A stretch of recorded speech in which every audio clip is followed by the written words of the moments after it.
భువనగిరి బైపాస్కి దగ్గరలో, యాదాద్రికి సుమారు 20 కిలోమీటర్ల దూరంలో, అలాగే హైదరాబాదు నగరానికి 60 కిలోమీటర్ల దూరంలో కొలువుదీరిన శ్రీ స్వర్ణగిరి శ్రీనివాసుణ్ణి చూడడానికి 2 కళ్ళు చాలవు అంటే అతిశయోక్తి కాదేమో. ఇటువంటి మహత్తరమైనటువంటి ఆలయాన్ని మానేపల్లి జ్యువెలర్స్ అధినేత శ్రీ మానేపల్లి రామారావు గారు తన స్వయం సంపత్తి అయినటువంటి ఈ స్వర్ణగిరులలో నిర్మించాలని అనుకున్నారు. తన 2 బిడ్డల సహాయ సహకారాలతో తానే స్వయంగా దగ్గరుండి పర్యవేక్షిస్తూ అణువణువున చోళ, చాళుక్య, పల్లవ, విజయనగర సామ్రాజ్య శిల్పకళా నైపుణ్యాన్ని ఆదర్శంగా తీసుకొని ఈ ఆలయంలోని ప్రతి మూర్తిని, ప్రతి విగ్రహాన్ని, ఆలయ ప్రాకారాలను ఎంతో చక్కగా నిర్మించారు.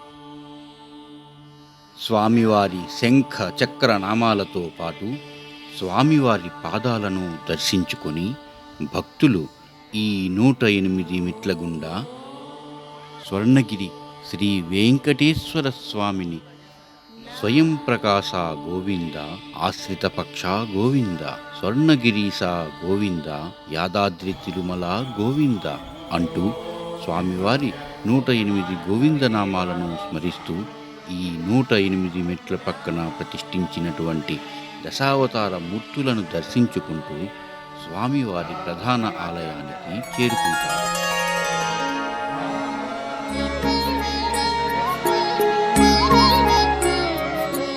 ఈ ప్రధాన ఆలయానికి కుడివైపున ఉన్నటువంటి గణపతిని దర్శించుకొని ఆలయంలోకి ప్రవేశించి స్వామివారి 12 అడుగుల దివ్యమంగళ మూర్తిని దర్శించి ఆ పక్కనే ఉన్నటువంటి పద్మావతి ఆండాళ్ అమ్మవార్లను, మదన వేణుగోపాల స్వామిని వేడుకొని ఆలయం వెలుపలికి రాగానే ఎడమవైపున 40 అడుగుల అభయాంజనేయ స్వామివారి విగ్రహానికి నమస్కరిస్తారు. అంజన్న ఆశీస్సులు పొందిన భక్తులందరూ పక్కనే ఉన్నటువంటి జలనారాయణ స్వామిని దర్శిస్తారు.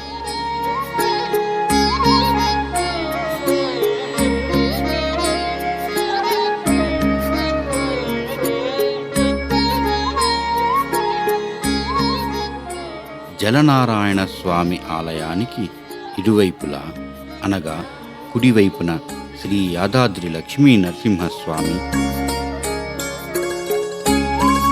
ఎడమవైపున భూవరాహ నరసింహస్వామి కొలువుదీరి మధ్యలో కాళీందునిపై నాట్యమాడుతున్నటువంటి శ్రీకృష్ణుణ్ణి దర్శించవచ్చు. అనంతరం ఆలయంలోకి ప్రవేశించగానే క్షీరసాగరంలో శేషశయ్యపైన తేలియాడుతున్నటువంటి ఆ శ్రీమన్నారాయణుడే ఇక్కడ ఈ విధముగా ఈ జలనారాయణ స్వామి రూపంలో వెలిసాడా అనేటటువంటి విధముగా అక్కడ స్వామిని దర్శించవచ్చు.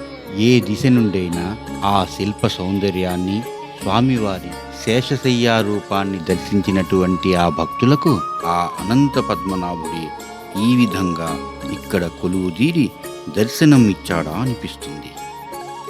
ఇంతటి మహత్తరమైన ఈ ఆలయాన్ని దర్శించిన పిమ్మట స్వామివారిని మనసులోనే స్మరించుకుంటూ భక్తులందరూ తిరుగు ప్రయాణం అవుతారు. స్వర్ణగిరి శ్రీనివాసుడు తెలంగాణ తిరుపతిగా పేరుగాంచి ప్రతినిత్యం వేలాది మంది భక్తుల కోరికలను నెరవేరుస్తున్నాడు. ఇంతటి అద్భుతమైన ఆలయాన్ని మీరు దర్శించి తరించండి. గోవిందా గోవిందా.